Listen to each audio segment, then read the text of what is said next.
อ่ะกราบสบายดีเด้อพ่อแม่พี่น้องทางบางลาวพังไทยทางต่างประเทศเนาะมื้อนี้ก็มาพบมาพ่อกับน้องธงอีกแล้วเนาะพ่อแม่พี่น้องเนาะมื้อนี้ทางน้องธงก็อยู่เฮือนอยู่ซ่านคือเก่าเนาะพ่อแม่พี่น้องมื้อนี้ทางน้องธงก็สิมาอ่า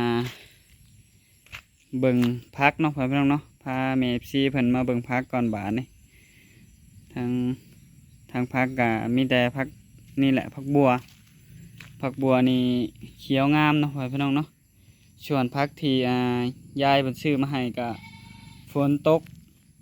น้ำทางเม็ดมันตกลงมาฮอดพี่เนาะพี่น้องเนาะมันเป็นคูขึ้นเนี่ยอันนี้พักที่เขาซื้อเอง บ่ที่พักนี้พักอีตูบ่นี่แม่นี่งามเลยชมแต่เสียดายพ้นมันหังมันลงมาผีเบิดเนาะพังอ้าวสบายดีน้องสาลืมสบายดีเด้อแม่FCบ่สุขคนตัวนี้ได้ซะเกิดบ่เกิดเลยเด้พักยังแหละนี่พักหอมป้อมเริ่มเกิดแล้วพวกนี้ได้นี่จะมาเบิ่งใกล้ๆนี่แบบมันบ่อยากขึ้นเด้แต่มันขึ้นเล็กๆน้อยๆนี่บ่ฝนตกเนาะมันเลยบ่อยากขึ้นบ่ได้ผักบ่งก็คันมันมีผุนแล้วมันก็สิใหญ่กว่าหันผักบ่งอันนี้ก็ผักบ่งซื้อเองบ่นี่ผักบ่งนี่ซื้อเองเนาะซื้อมาปลูกบ่ได้กินแม่อันนี้จักนานที่แม่ซื้อมาให้2นานนี่บ่แต่ว่าบ่เกิดเนาะนานเดียวผักอีตูส่วนหมากบวบดิหมกบัวพร้อมเนาะเพิ่นซื้อมาให้ทงใส่ในใดปุ๋ยอ้อมเลยบ่เพราะว่ามันต้องได้ใส่ปุ๋ยมันจึงใหญ่ไว้เฮารดน้ำแล้วเฮาก็บานปุ๋ยลงตามหลังก็ได้ติหรือว่าแบบนั้นบ่เคยก็อันนี้ก็บ่ฮู้คือกันหวานลงก่อนจึงเอาน้ำรดบ่เอาน้ำซะก่อนแล้วจึงหวานตำลังอันนี้โอเคบัดนั้นก็ได้เห็นหวานเขาก็หวานนี่ก็ใส่หวานเขาก็หวานพักอันเดียวกันละมั้งหยามเริ่มเกิดแล้วตอนนั้นหยามอยู่นี่เนาะเขาหวานเขาเพิ่นมันมีน้ำอยู่แล้วอยู่ในนาเนาะอันนี้เพิ่นบ่มีน้ำตกหยามก่อนสิได้กินเสสวนได้บ่โหเพิ่นมีผักบ่งเพิ่นได้กินเสสวนเพิ่นว่าเดี๋ยวสิไปอัปเดตกกอันนั้นเนาะมันหมึกอันยังก็หมกบวบแต่มันยังบ่เกิดดอกเฮากระปุกได้4-5 มื้อมันยังบ่ออกดอกโอเคเดี๋ยวบ่ออกก็เดี๋ยวสิให้แม่ FC เพิ่นเบิ่งทางลุงทงว่าสิถ่ายให้แม่เพิ่นเบิ่งแต่วานซืนนี่พุ่นแหละแต่ทางลุงทงก็บ่ได้อยู่เฮือนเนาะมาก็ค่ำเลยผักบัวนะฮะเอาวดแล้วไหมสับนี่เฮาผักบัวหายท้อพอได้กินเขียวงามเนาะผักบัวอันนี้ไม่อยากใส่ปุ๋ยใส่แต่ผักบุ้งเอาน้องชาเป็นบ่โฮดเป็นโฮดได้ไหมบ่านี่แน่เฮาบอกมีอันนั้นเนาะอันเขาเนาะเขาต้องให้มันเลยจ้าคนหลายโอ้กว่าโอมเนาะถ้าก็มาติดคุดที่หลอกให้เขาเนาะถ้าบอกมียังก่อนเขามีบัวเนาะ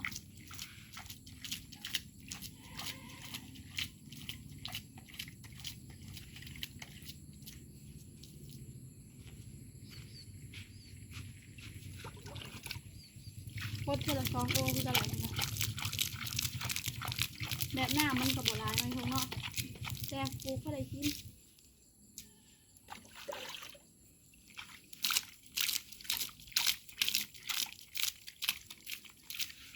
ปูพอได้ใส่แก้วใส่ยัง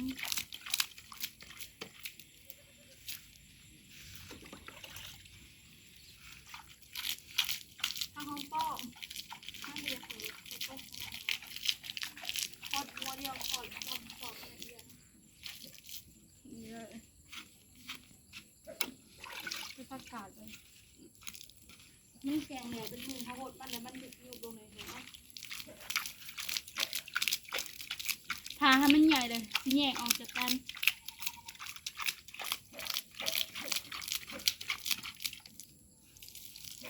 ไข่อีตูงามเลยนะ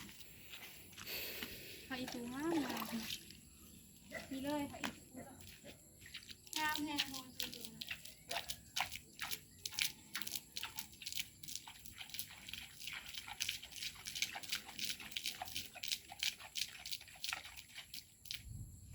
ง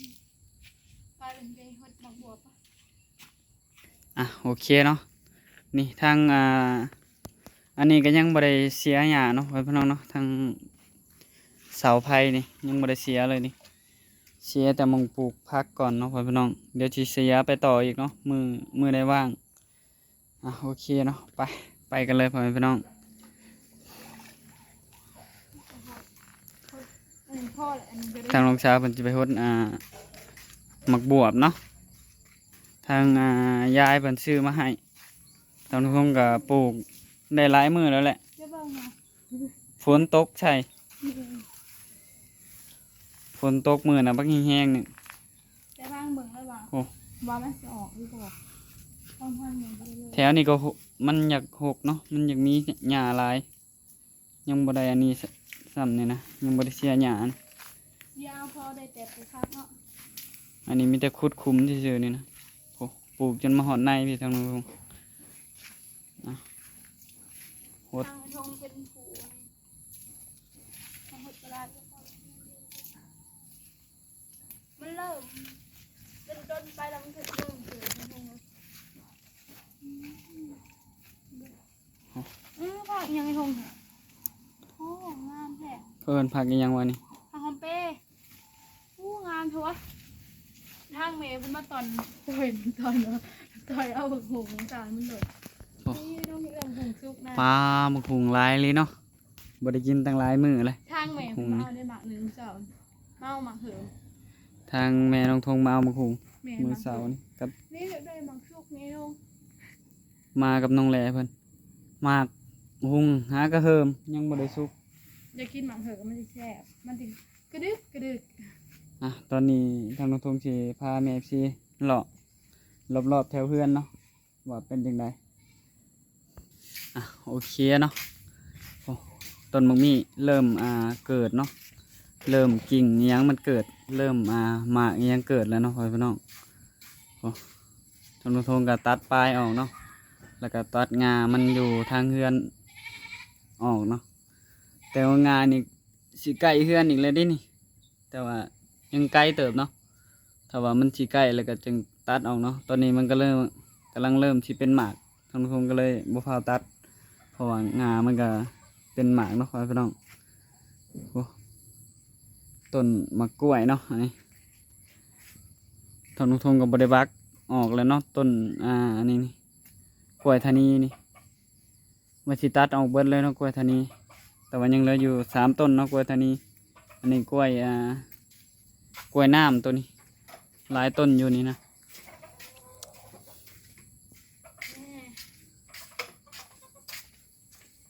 ตอนนี้ทางน้องทงก็กำลังชวนเอาขี้เหงื่อจากโอเคเนาะผู้ทางน้องสาวมันก็เพิ่นอยากมาอวดจิรอพ่อแม่พี่น้องเอ้ยเพิ่นอยากมาอวดจิรอก็ได้บ่ได้หลายดอก ไปขุดหวังที่นี่นี่แหละก็มา นี่ทางน้องทงก็กำลังชวนอันนี้ออกจากอันนี้เนาะพ่อพี่น้องเนาะชวนขี้เหงื่อออกจากอันหมองจูดขี้เหงื่อเนาะมันจูดบ่ได้ฝนตกพ่อแม่พี่น้องเอ้ยสิชวนไปถิ่มอยู่ในป่าพูนเนาะเห็นมันถิ่มหลายพ่อแม่พี่น้องเอ้ยทางป่าเพิ่นก็ถิ่มอยู่เนาะแต่ว่าทางน้องทงมาถิ่มบ่ได้บ่ เห็นมันถิ่มเนาะทางน้องทงก็อยากเอาไปถิ่มทางอื่นนํเนาะมันจูดบ่ได้มันมีขี้ดินนํทางในก็ได้ เห็นคนอื่นเพิ่นก็เอาไปถิ่มคือกันเนาะแถวแจป่าพอทางน้องทงก็สิเอาไปถิ่มคือกันบาดนี้พอทางน้องสาเพิ่นชวนไปใส่นะ ใส่ขี้ที่รอ ใส่ขี่จิรอไปก่อนเลยเดี๋ยวสิพาแม่ FC เพิ่นเลาะรอบๆกันเพราะว่าทางน้องทงก็เลาะเบิ่งตลอดเนาะแต่ว่าบ่มีปวกขึ้นพ่อแม่พี่น้องเอ้ยทางยายเพิ่นก็ให้เลาะเบิ่งตลอดว่ะแต่ทางน้องทงก็เลาะเบิ่งอยู่เลาะเบิ่งตลอดเลยเนาะเฮือนนี่ย่านปวกขึ้นกัดถึงคือเฮือนพุ่นเนาะพ่อแม่พี่น้องแต่ว่ามันก็บ่มีพ่อแม่พี่น้องเอ้ยบ่มีปวกเนาะบ่เห็นปวกขึ้นเลยตัวหญ้าก็เริ่มขึ้นหลายเนาะแถวแคมแถวนี้ทางน้องทงก็ทางตลอดแต่ว่าขึ้นใหม่ตลอดเนาะโอ้ ทางน้องสาวมันก็ไปตักน้ำมาอันนี้แล้วเนาะมาใส่ขีดจิรอเพิ่นสิมาใส่อยู่นี่เลยอันนี้ ไม่แตกนาน เอาคือบ่ได้อันหวานแล้วนะ ไม่ได้ก็จิหวาน บ่แล้วก่อนนี้โอเค ได้แมงมันแซ่บเลย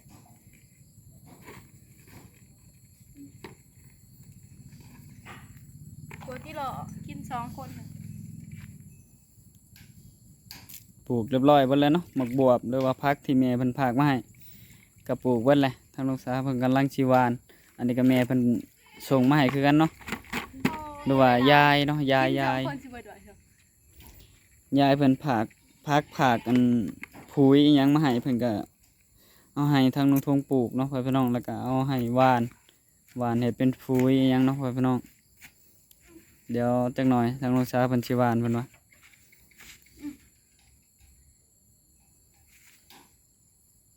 เดี๋ยวไว้มันก็บ่อยากมีอะไรทั้งนั้น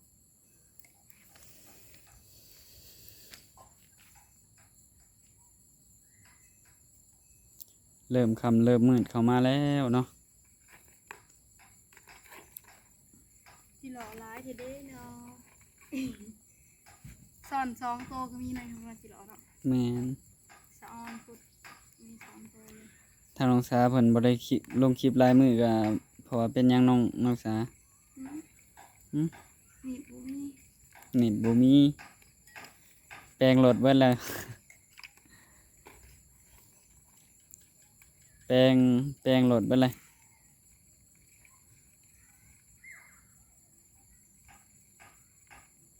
ช่วงนี้กระแสรุนแรงเนาะทางน้องทงก็ โอ้ยสูงเกินในทงไอ้หนังบ่เป็นเอาพวกนี้แหละหนังนี่อ่ะสูงเกินหนังบ่เป็นเห็ดสกีที่หล่อบ่เป็น โอเค ตอนนี้ก็ทางน้องสาเพิ่นใส่ขีจิรอขากล้องก็อยู่เตาถ่านเพิ่นบ่ได้เอามาเนาะ ลืมน้ำใส่คนเดียวไอ้บ่เป็นหยังหรอก ทางน้องทงเป็นมือกล้องแทนบาดนี้ช่วงนี้ก็บ่มีเน็ตเนาะต้องขอโทษขออภัยนำแม่ FC เบิดสุคนเนาะ ทงผัวทง เพิ่นนี่อยากอ้างตลอดเนาะว่า จิรอตัวเป็นใหญ่ว่าซั่นจิรอหรือว่าจิโป้มเนาะพ่อพี่น้องเนาะโดยตอนนี้ก็กำลังใส่เศษอะไรกินเนาะ ผัวกิน ทางลูกสาวเพิ่นอยากขัวกินเนาะ ไข่ไอ้ทงนี่ห้ามมีไข่เซย อย่าบีบเดี๋ยวมันก็ไข่มันออกเบิดดอก ได้ตัวแม่ในอยเดียวในอยทงเนาะอ่ะตัวแม่นี่มีไข่เลย จิรอตัวน้อยๆแล้วมันเป็นตัวแม่แล้วนะถ้าว่าตัวใหญ่แล้วมันเป็นตัวผู้ รออ้อมป่าได้ที่รอสนี่แหละอากะออกไปในทงเนาะ แม่น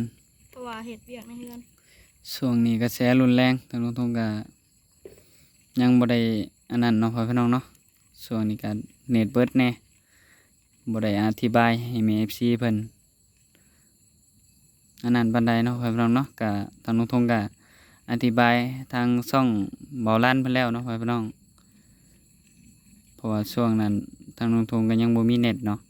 แต่ตอนนี้ก็ยังบ่มีเน็ตอยู่แต่ว่าทางลูกสาวเพิ่นสิเอาเงินที่อยู่ในบัญชีเนาะที่ค้าง 10,000นะ เงินที่ค้างในบัญชีประมาณ 10,000 นี่แหละ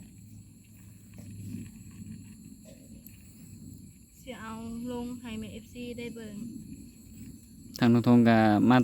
เติมใส่ยามจำเป็นนี่แล้วเนาะตอนนี้จำเป็นแล้ว แต่ว่าเงินบ่หลายประมาณ 10-20,000 นี่แหละเพิ่นก็บ่ให้อันโอนออกเบิดเนาะเพิ่นก็ให้ได้แต่ประมาณ10หรือ20นี่แหละแต่ช่วงหนึ่งทางลงทงก็ค่าเวียกอื่นเนาะก็บ่ได้ลงคลิปพ่อแม่พี่น้องเอ้ย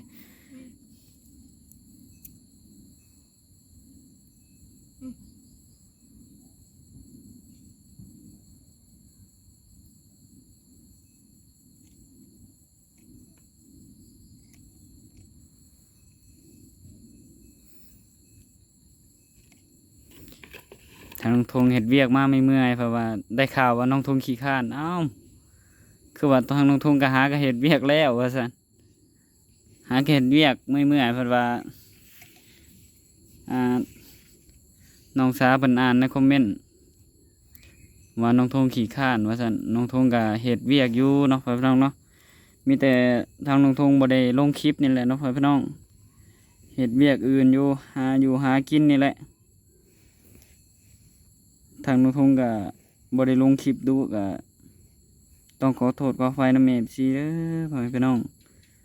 ช่วงนี้ก็เน็ตก็บ่มีแน่ปกติมีเน็ตก็ทางน้องสาวมันก็ถ่ายลงตลอดเนาะบ่ได้ขาดเลยช่วงนะ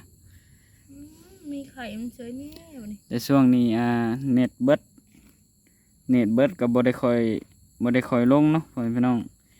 มีช่วงนะทางเบาลั่นเพิ่นก็เติมให้บ่ฮู้ว่าเพิ่นเติมให้จักพันเนาะก็เพิ่นก็บ่ไ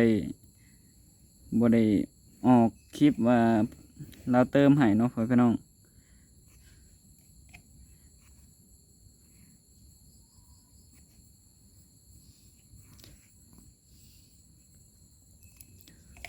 เราก็ย่านทางน้องทงบ่มีเน็ตให้ FC เพิ่นได้รับชมนี่แหละเนาะเพิ่นถามว่า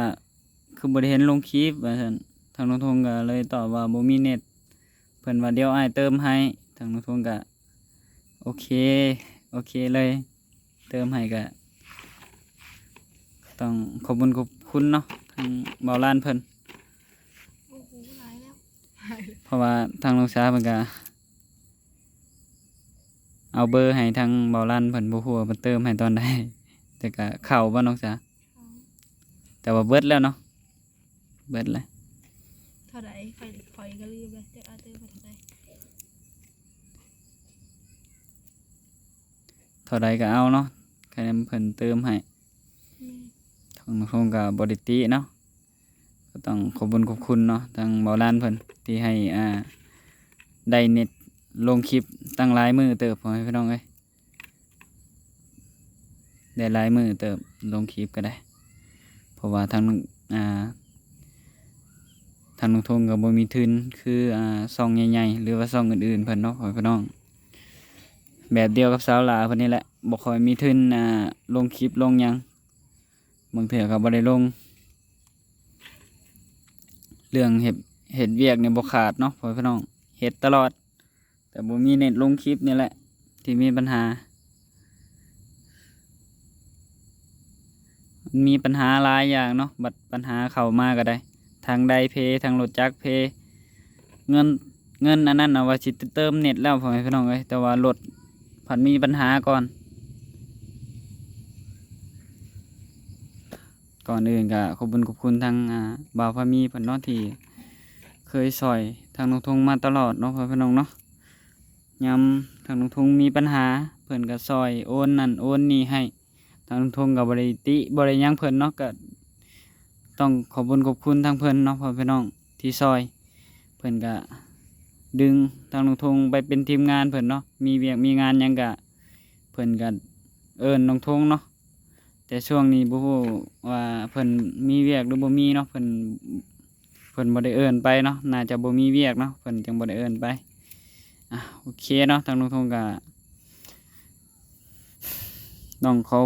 บคุณทางบ่าวพามีเพิ่นเนาะขอให้ยอดไลค์ปังๆที่ซอยน้องทงตลอดมาเนาะตั้งแต่โดนเนาะตั้งแต่พุ่นจนฮอดพี่เนาะก็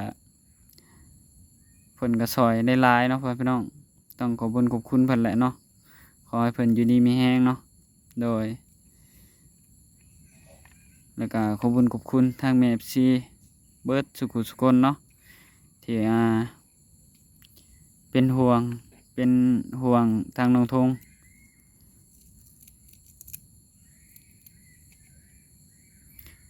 เรื่องทางน้องทงกับบ่าวพามีกับบ่ได้มีปัญหาหยังกันเนาะพี่น้องเนาะเรื่องอันนี้มันเป็นแค่ความเข้าใจผิดกันเนาะพี่น้อง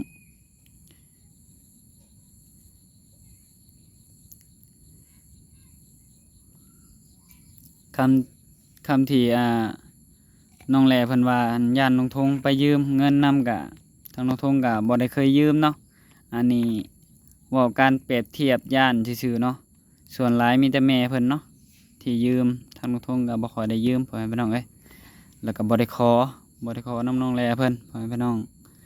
อันนี้ก็แค่อันเปรียบเทียบเนาะเปรียบเทียบว่าย่านทางน้องทงไปขอซื่อๆแต่น้องทงก็ยังบ่ได้ไปขอจักเทื่อเนาะพ่อแม่พี่น้องเนาะตั้งแต่เพิ่นได้ผู้บ่าวมานี่แห้งแล้วเลยทางน้องทงบ่ได้ขอเลย แถมก็ติดต่อหายากอีกติ ช่วงนี้ติดต่อหาเพิ่นย่างอีกต่างหากพ่อแม่พี่น้องอยากบอกเพิ่นก็บอกบ่ได้เนาะว่าอย่าไปดึกอิหยังหลายเนาะช่วงหนึ่งเพิ่นก็พากันมาลิ้นในเรือนน้องทงนี่แหละแต่ทางน้องทงก็บอกว่าอย่าอยู่ดึกอยู่ดื่นเด้อทางน้องทงกับน้องสาวเพิ่นไปส่งตลอดเนาะมื้อตอนที่เพิ่นคุยกันตอนแรกๆเนาะพ่อแม่พี่น้องเนาะ ซูมเฮาก็ไปนำตลอดเนาะ แม่นแต่ช่วงนี้แล้วเพิ่นรู้จักกันแบบคุยกันรู้จักกันแล้วเพิ่นก็เลยไปแบบบ่ค่อยติดต่อหาน้องทงเลยช่วงนี้ทางน้องทงบอกจักฟังบ่ฟังเนาะเพิ่นก็ได้ ก็โมโหซูมเฮาก็ได้แค่บอกนี่แหละน้อยโทง แม่นทางน้องทงก็ได้แต่แค่บอกเนาะก็บ่ฮู้ว่าเพิ่นสิปฏิบัติตามน้องทงได้ส่ำใดเนาะพ่อพี่น้องทางน้องทงก็บอกมาตลอดแต่เพิ่นบ่เคยฟังดอกแติก่อนก็ได้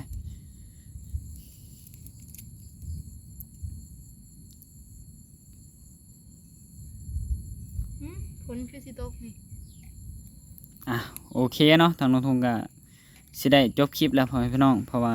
ตอนนี้ก็เริ่มค่ำเริ่มมืดฟ้าก็ดังมาแล้วเนาะพ่อแม่พี่น้องเนาะ อยู่ซื่อ ก็ขอบคุณทางแม่ FC เบิดสุขุสุคนทั้งภายในภายนอกเนาะหรือทั้งต่างประเทศเพิ่นเนาะที่เคยเบิ่งคลิป